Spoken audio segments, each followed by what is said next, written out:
it's Paula with Hillbilly Orchids. Welcome back to my channel. Hillbilly Orchids, you said? Well, why are we looking at pinguiculas? Okay, joke's over. I also have pinguiculas. Along with African violets, that, so I don't only grow orchids. I was like, I should have brought one of the Aphrodite's up here too. These guys are these are more like, I think, the butterwort type. I'm not real, up on the pinguicula issue or type or things. The best thing I can tell you is the best part of pinguiculas is right there. Yummy, yummy, yummy. They love to eat. My gnat problem. So, and as you can see, they multiply. They do. These ones are a little bit slower than the Aphrodite. The Aphrodite,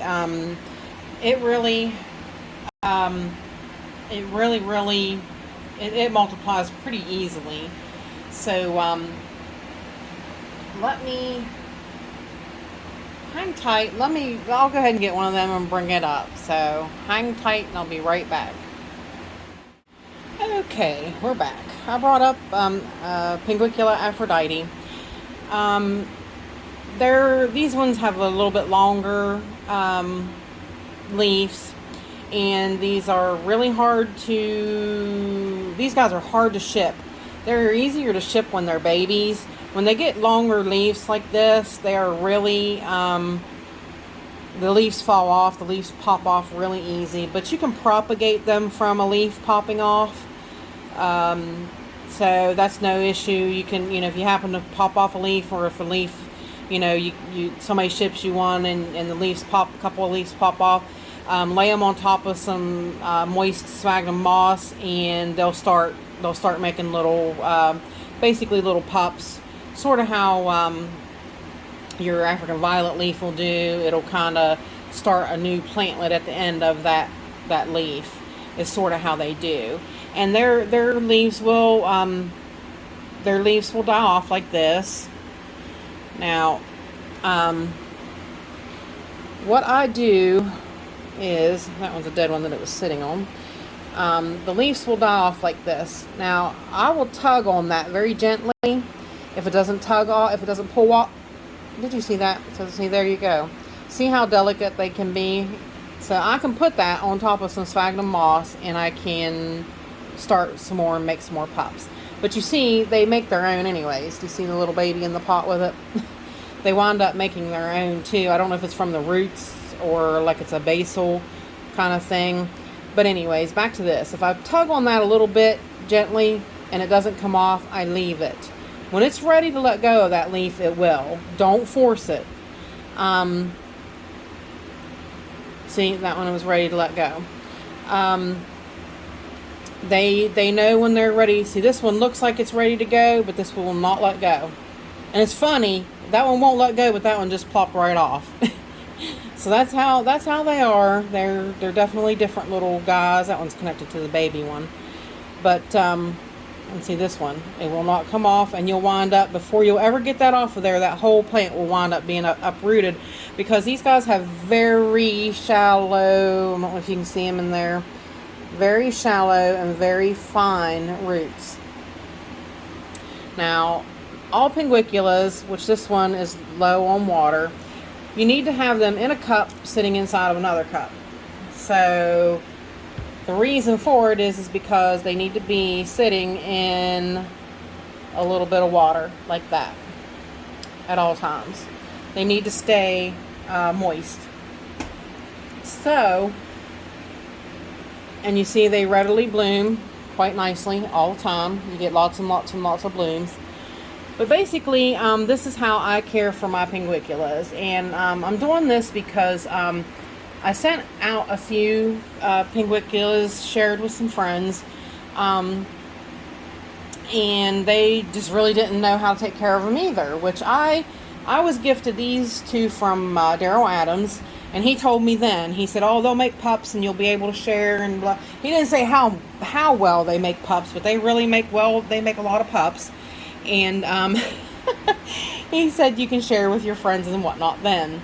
So this one here, one of the ones that, sadly, that he sent me, the crown got damaged in shipping and it didn't make it. But this one made it, and the Aphrodite made it. And this one has produced 2 crowns in this pot. So I'm going to attempt to try to remove her, remove one of them and pot, I'm going to see what's going on in there a little bit and see if I can't, remove one and put it in a whole nother pot. And like I said, this is just a pot of the little babies that came off of it. It was just a little section. I don't know. They came up by the roots, and I was like, okay, well, I will see what happens. And I moved them to this cup, and they've gotten bigger. They were pretty small. They were a little bit smaller than this little guy even. But these guys here, those 2 are kind of staying a little bit small. I'm not sure why. But I purchased this one, and it has made a cluster of pups, as you can see on top. Like, there's crown after crown after crown after crown after crown. A lot of leaves have died in between here, where it's really, she's really gotten smooshed together. I'm going to see what I can basically do with this. I don't know. Like I said, this is my first time really trying to divide them up. But this one's called Pinguicula. It has a pretty purple little bloom on it. And this one here is Pinguicula rectifolia MR Emarginata clone K2, and it's got a little bit different type of a flower, which is cute. And the Aphrodite, I don't think I have any that's bloomed out on Aphrodite right now. It's a purplish bloom as well. But I mix these guys in amongst my my orchids. So as you can see that, when the bugs start, buzzing around the media, they think, oh, this is moisture, let's go over here, check this out, and boom, they're stuck. So then they wind up being Pinguicula food, which is always nice. There are different ways. You can Google, DIY your own Pinguicula soil. There's different ways that you can do it. I am using the Canadian peat moss that I ordered off of Amazon. It is Canadian. It is organic Canadian sphagnum peat moss. Yeah, for natural organic soil conditioner. It works well. I use that with my African violets too. I do I make my own mixtures kind of. But this is an important ingredient right here, which Daryl Adams had told me about. And this is the silica. This is coarse silica sand. And this is the best sand. And I get it off of Amazon as well. This is the best sand to use in your Pinguicula mixes. And it doesn't take a whole lot or anything. So, it depends on what size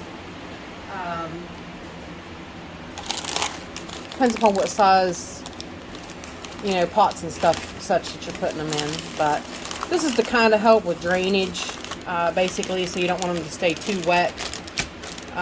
You want them to get moist, you have moisture, but you don't want them to stay too wet. So I'll go ahead and pause, and I'll get some mixture mixed up, and we'll see about getting some of these separated into new pots. Alrighty, we are back. Now, I moved stuff because, my small table. But you use 2 parts of the peat. You use 1 part perlite and 1 part sand. Now, Some people, you know, don't have the means to buy all that stuff. So like if you have African violet soil mix that already has like the peat in it, all you would really have to do is add the coarse silica sand, and that would be fine. That would just, you know, that would be all you'd have to do. So, but basically there's my mix. Because, you know, the African violet soil has the peat in it, and it has the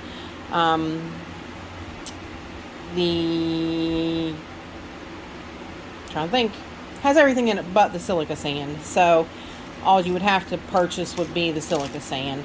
So it kind of makes it a little easier if you don't like to, you know, fully make your own mixes like I do. So let's see what we can't accomplish. And I'm scared because I got my iron on here so I can make holes in pots. So I keep really trying to be aware that it's over here. So, but basically what we're doing is I got these little they're little sample cups off Amazon. They're relatively cheap. They're just little plastic cups, and for the main inside cup, just put a few drainage holes so that the water can get up in there. And the water I use that you water them with is pure zero reverse osmosis water. So that is you can't just put regular tap water in there. So it definitely has to be pure RO water. So basically what we do here is we'll start with the little Aphrodite. I'm going to remove him out of here. Try to without damaging Mama. These guys are so sticky. See, they're so sticky that I pulled a little leaf off of him. Dang it. Dang it. They're so sticky. And it's got a leaf over it, so that doesn't help matters any. Alright, that's much better. Pull him out of there. Now I'm going to set Mama back over here so I can get her back in amongst the orchids to do her due diligence. And I'm going to do just a little bit of cleanup, peel off his, if I can, take off the old spent leaves. Like I said, if you pull on them very hard and they don't come off, don't take them off then. But if you look, her roots are so tiny. So tiny. Very tiny, very thready, very hair-like. So what we do is we take a little bit of this soil, put it in your cup.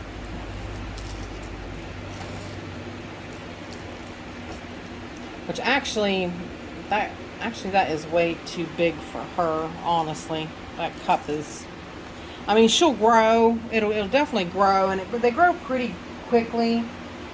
But honestly, thimble size would be good for it right now. Problem is, I don't have any that is actually clean.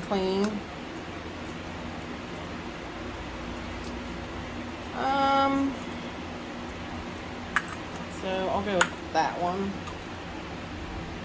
It's about the cleanest that I have. But yeah, it's small, so we're just gonna go with shot size glass. What I do is I pour it in there till it's level, pack it down just a little bit,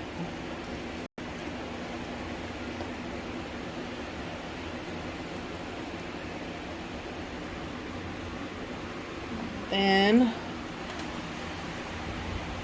I'll take like my chopstick, one of my chopsticks or something, and I just make a hole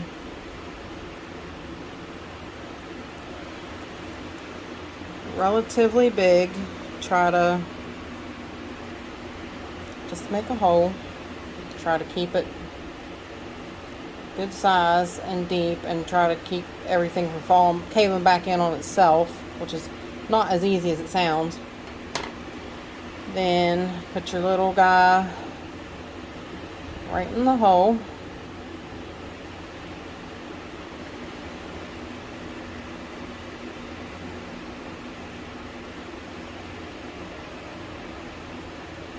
push the medium in around it, back around it, and there she is. Add water. This is pure 0 reverse osmosis water.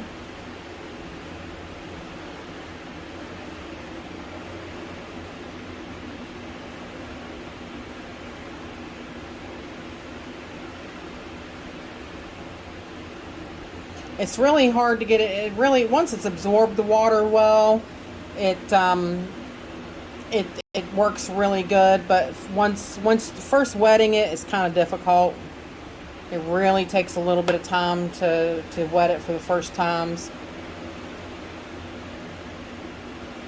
And you need to check them daily. Like I said, make sure that they have plenty of water in their reservoir.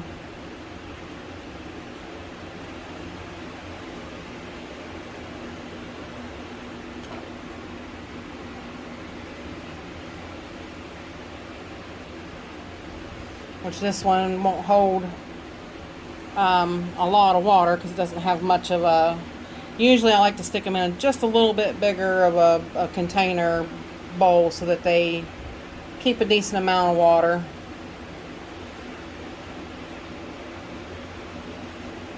See, like this whole side right here is dry. You can tell it on the cup. You can see it that it's dry. But it'll eventually soak in, and you can feel that cup is really kind of heavy right now. So, but basically that's it, you guys. And I don't want to run this too long, which it's kind of already went a little longer than I really wanted to get into. So it's kind of the same thing as just dividing these guys up and doing the same thing. You just poke little holes in the pots and place them in, like I said, a bigger thing. I don't want to have you sit there and watch me doing each and every one of them over and over. Like I said, this guy, he's in a square pot sitting in the round cup. But this works, I mean, it's definitely big enough for him, and it definitely holds the water. And when the water gets a little, cloudy like that, I just usually take it, dump it, change it, clean it up, and put new water in it.